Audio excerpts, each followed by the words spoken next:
Hey there everyone, welcome back to the Dan Cave and welcome to another video build, and this time it's the 1/12 scale Renault RE20 Formula 1 car, so the big 12 scale kit that was started almost 12 months ago. So it's been quite a long journey. I built this kit over quite a number of months last year, started around March times and getting quite close to a year ago. And I carried on all the way through until I finished it in October, November time, I think, from recollection. So finally got around to starting the editing process, and it is quite a long editing process because there's a huge amount of footage. I think I've got something like 35 hours of recorded data, which is a massive amount, much more than any kind of regular video build.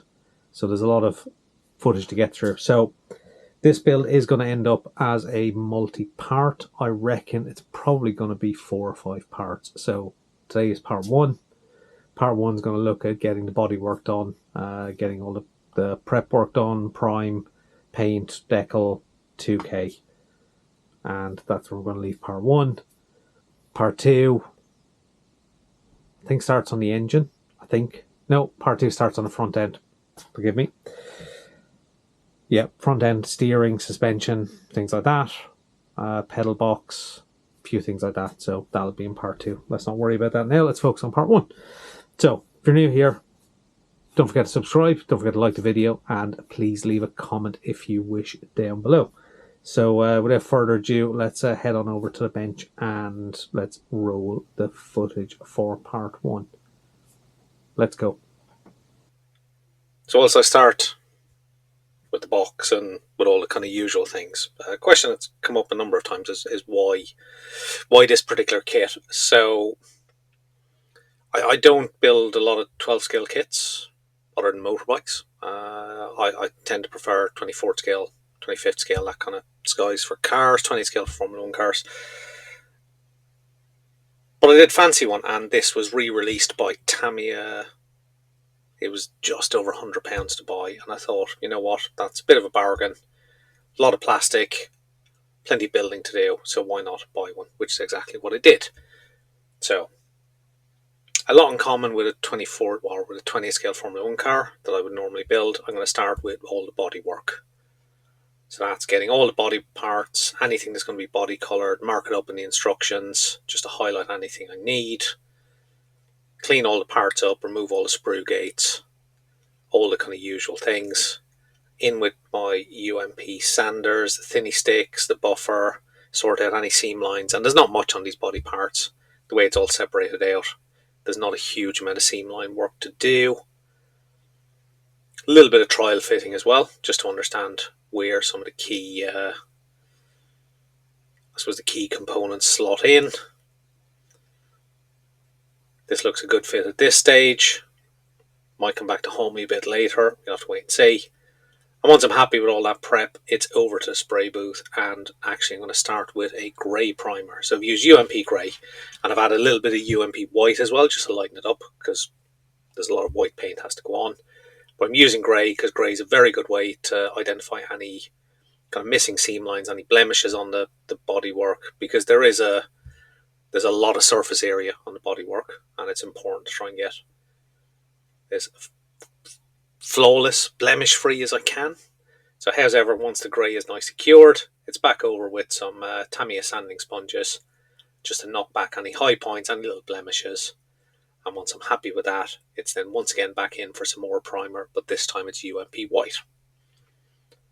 So 3 or 4 coats of UMP white primer go down, make sure that cover that grey completely. I was a little bit worried that the grey might be a little bit too dark and might show through, but nonetheless I'd committed myself to the grey and needed to keep on laying down white. So once the white primer was fully cured, same process again. Tamiya sanding sponge, probably maybe 1500 grit, I can't exactly remember, but probably 1500, just to knock back any high spots, key the surface, and then it's back over to the spray booth once again, and this time it's Zero Paint's pure brilliant white. And about 3 coats of that goes down absolutely perfectly over the white primer. and that creates that nice base. So there's not too much point hanging around with the white too much, because it's just white paint on white primer on white plastic. I suppose on grey primer on white plastic. But however, once that pure brilliant white is fully cured, it's time to mask up the demarcation line for the yellow and white. Now, there is a very faint moulded line on the kit, so you just follow that with your masking tape.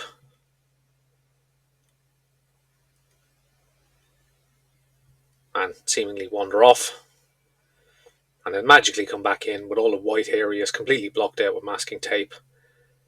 And just leave the part you wanted painted yellow. And it is Zero Paints Renault RS Yellow that I'm using.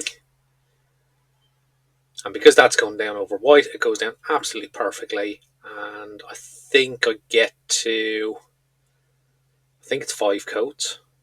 Of course, we're starting with coat number 1. Zero paints, always recommended to go with light coats, build it up slowly. And to be honest, any lacquer paint really, for body colours, you want to build it up lightly anyway. Tamiya TS Decanted is probably the one exception where you can go a little bit heavier. But even with this light first coat, that is actually beginning to cover very well already. Very, very pleased with that. Coat number 2. Same steps. Reasonably light coat. Start to get that depth of colour. Hard to see that with my hand in the way.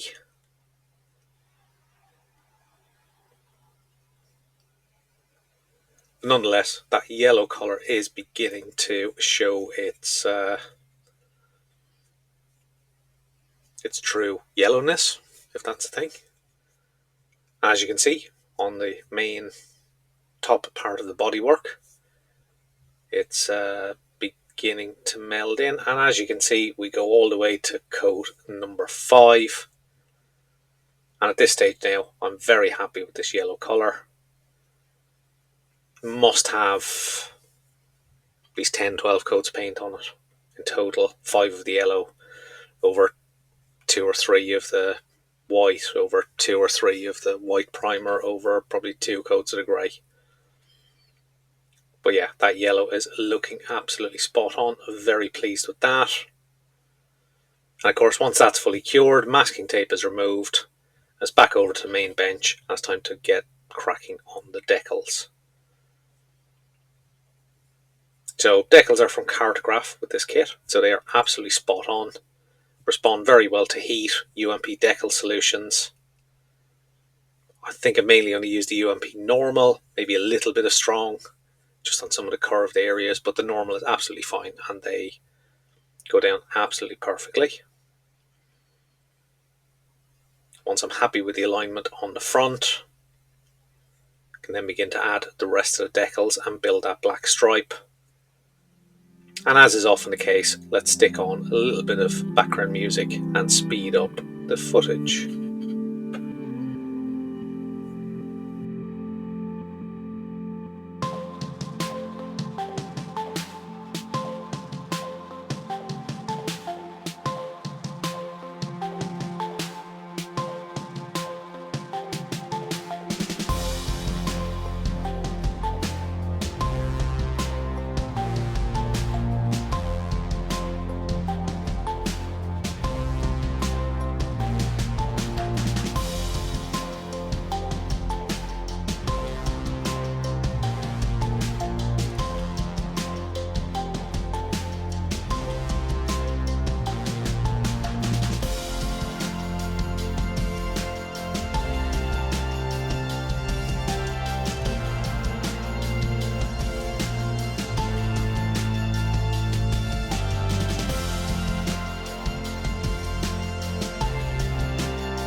Decals are now complete.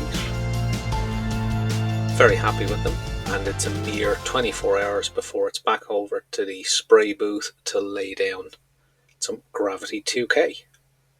Get that clear coat down. So first coat as usual is a tack coat, very light coat.